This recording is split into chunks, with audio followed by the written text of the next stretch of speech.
Hello, I'm Tom Wilkinson, and welcome to the Thinking in English podcast, a podcast for intermediate to advanced level English learners.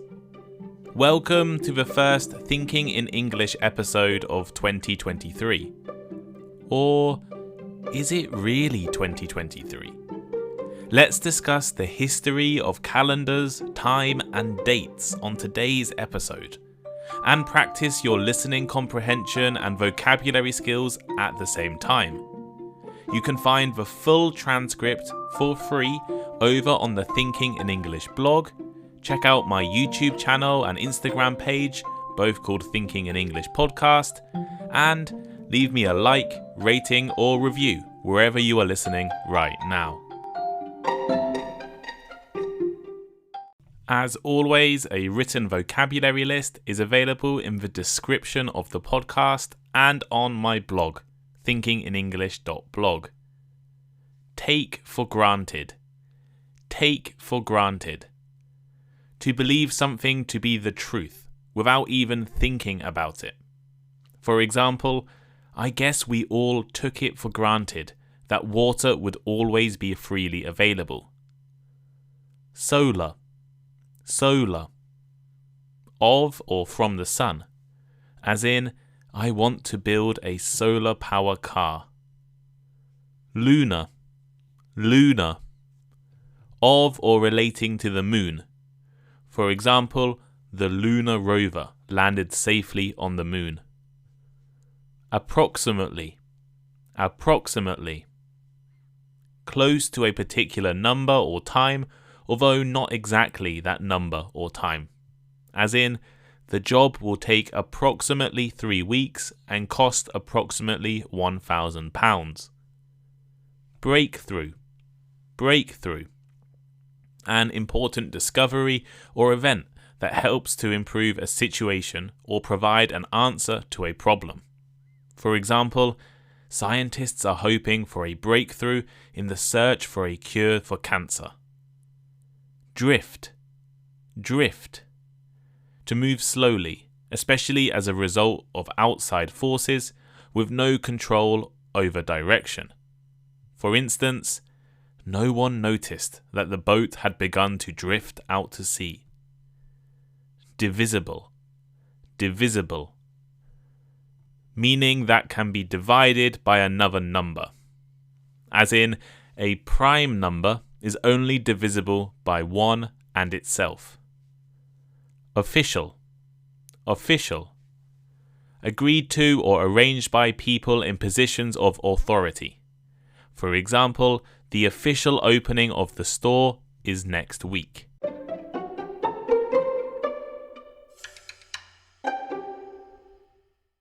Happy New Year! I hope everyone listening had a great December, enjoyed the New Year celebrations, and is prepared to keep learning and studying in 2023. If you are a regular listener of Thinking in English, you will know that I love to question everything. I like to think critically, investigate issues, and explain everything. It is part of my character and personality. One thing most people take for granted is the year. It is 2023.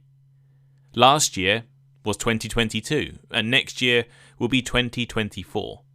Simple, right? Well, not everywhere. Throughout history, we have used a variety of different calendars and systems for telling the time, tracking years, and describing the date. Even today, while most countries use the year 2023 for international dealings, there are other systems out there. In Japan, the year is also Reiwa 5. In the Taiwanese calendar, it is the year 112. In the Islamic Hijri calendar, it is the year 1444. And the year 1401 in the Persian calendar. It is also clear that time started way before all of these dates. The world is definitely older than 2023 years. So why is it the year 2023? Why do most countries use this calendar? And are there any alternative calendars currently used around the world? Time is an interesting concept, something we take for granted in our daily lives. We organize our lives in terms of years, months, days, hours, and even minutes. But keeping track of time is a complicated task. For most calendars, there are two important measurements: the length of a solar year and a lunar month. Solar refers to the sun. A solar year is how long it takes the Earth, our planet, to travel the whole way around the sun. Lunar refers to the moon. A lunar month is how long it takes the moon to cycle between its different phases as it travels around the Earth. Today, we know that a solar year is approximately 365.24 days, and that a lunar month is about 29.5 days. This means that within a year, there are around 12.36 lunar months. So while we know these precise measurements today, people making calendars in the past didn't. Our ancestors had to decide the best methods to combine their observations of seasons and solar years and lunar months to create a somewhat accurate calendar. The Babylonians, Chinese, and Egyptian calendars used 12 months containing either 29 or 30 days. This would keep their calendar in time with the lunar months, but would be about 11 days short of a full solar year. The Islamic calendar is an example of a calendar still in use that follows an exclusively lunar system. The issue with this, however, is that the year drifts. Every year, events and dates in the Islamic calendar get slightly earlier. The important Islamic festival of Ramadan, for example, started on April 2nd in last year, will take place on March 23rd this year, and will begin on March 11th in 2024. Over the years, these events drift earlier in the solar year. If you don't care about the seasons or the temperature, the weather, or the solar year, then an exclusively lunar calendar might be fine. Yet, one of the most basic functions of a calendar is to make sure things happen at the same time every year. Imagine you are a farmer trying to plant vegetables that grow best in warm weather. Having the same date every year to plant your vegetables would make your life a lot easier. The Babylonians, Chinese, and Egyptians tried to solve this difference between the lunar months and the solar year by occasionally adding extra months to keep the seasons balanced.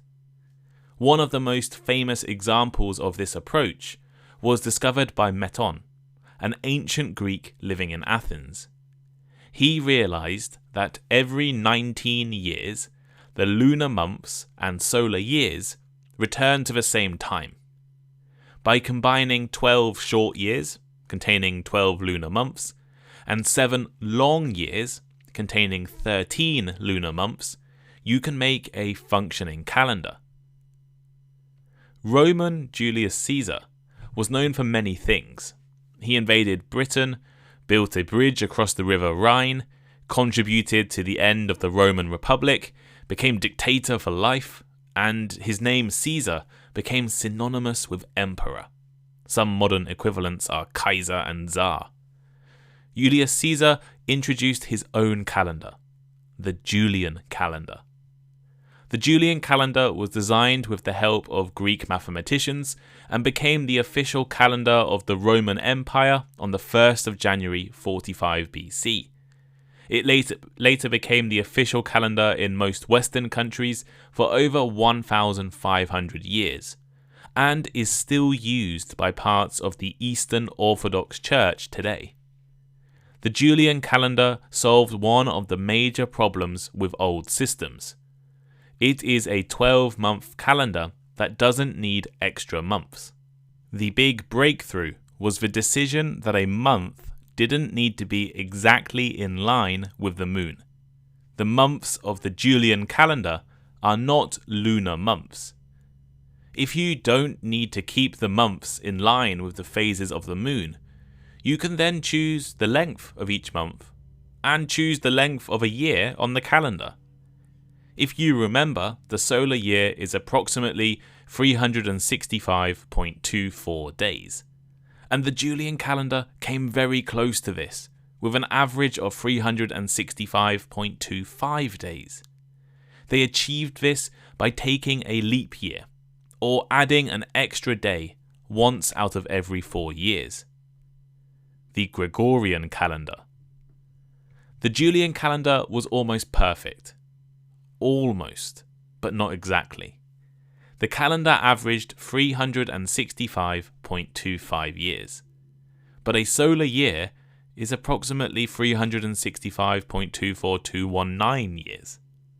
This means that the Julian calendar is slightly, very slightly, longer than the solar year.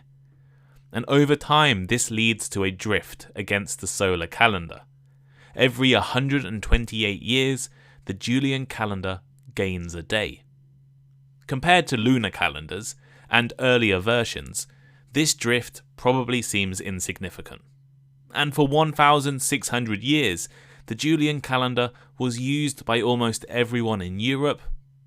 However, some Christian leaders wanted a better calendar, one that did not drift at all. In October 1582, Pope Gregory XIII modified the Julian calendar and introduced a new version, now known as the Gregorian calendar. The change was very minor. The Julian calendar had a leap year every 4 years. But under the Gregorian calendar, this was changed so that years divisible by 100, like 1700, 1800, and 1900, were not leap years, unless they were also divisible by 400, like the year 2000. So this very small change, taking 3 leap years out of a 400-year cycle, shortened the length of an average year. In the Gregorian calendar, a year is 365.2425 days, which is incredibly close to the length of a solar year. Why did Pope Gregory want to change the calendar? As the Julian calendar was slightly inaccurate, it had caused the spring equinox, when the hours of dark and light are equal, to happen before the date it was supposed to do so, on March 21st. As Christian churches use the equinox to calculate the date of Easter every year, making sure the calendar was as accurate as possible was seen as very important. The new Gregorian calendar was first adopted by European Catholic countries and their colonies. Over the next centuries, most other European countries began to follow the new calendar.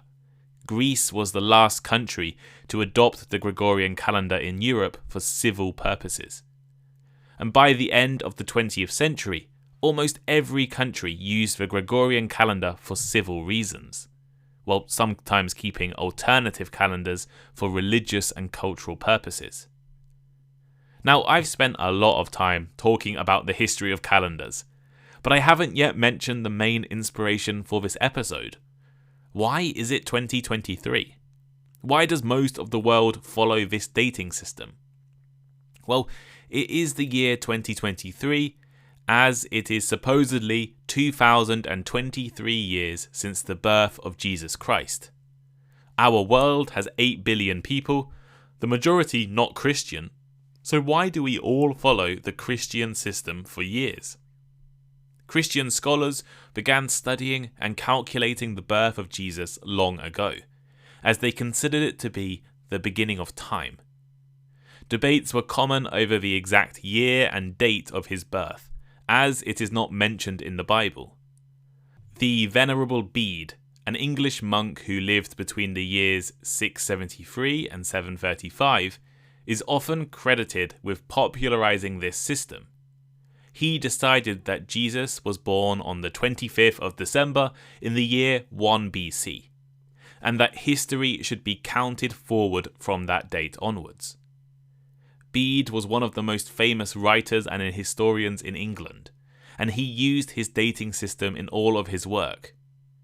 Other Christian scholars began to use the system over the following centuries, and the Emperor Charlemagne of France was apparently educated by tutors who followed this system.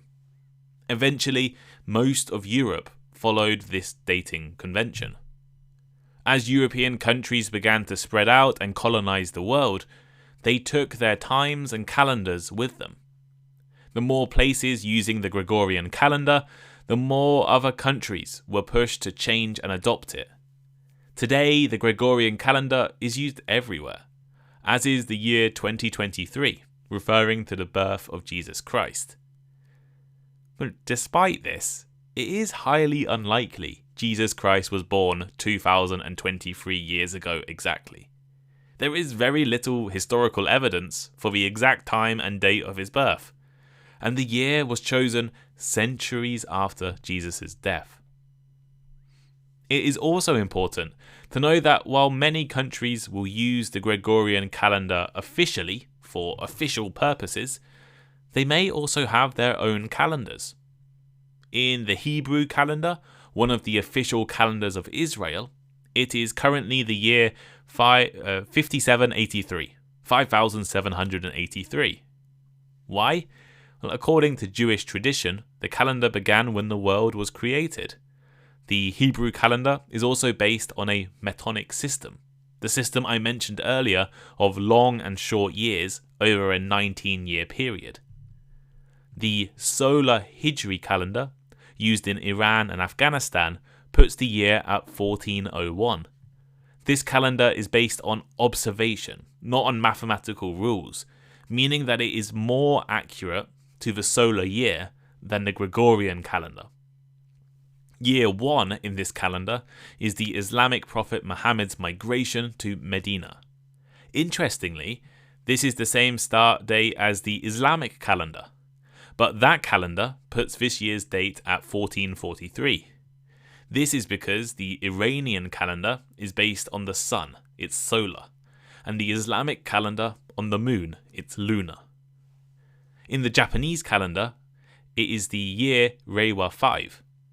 Reiwa refers to the current emperor, and this is the 5th year of his reign. Thailand used the Thai solar calendar, a version of the Gregorian calendar, but using years in the Buddhist era, which is 543 years ahead of the Gregorian calendar. So this year is 2566, and there are more dating systems around the world. Why is it 2023? Because European Christian countries decided that was the year, and then began to dominate the world. But in reality, it is not necessarily the year 2023 in every country. Many countries and people still use two different dating systems, one for professional or civic purposes, and the other for cultural and personal and religious events.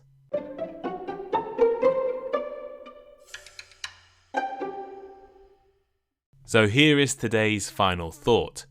That was a brief history of calendars, time, and the year 2023. Many of us take for granted the changing of the year every December 31st. But in cultures around the world, the date and time can be and often is different. Does your country have its own calendar? What year is it in your country's traditional calendar? Let me and other listeners know by leaving a comment on the Thinking in English blog, a comment on Spotify, or send me a message on Instagram. I love to hear from every single person. Talking about the Thinking in English blog, make sure to go and have a look. I spent a lot of time and effort making it new, completely redesigned everything, so go and tell me what you think about it. Hopefully the transcripts are a little easier to read and the website easier to use and find things on. So go and have a look.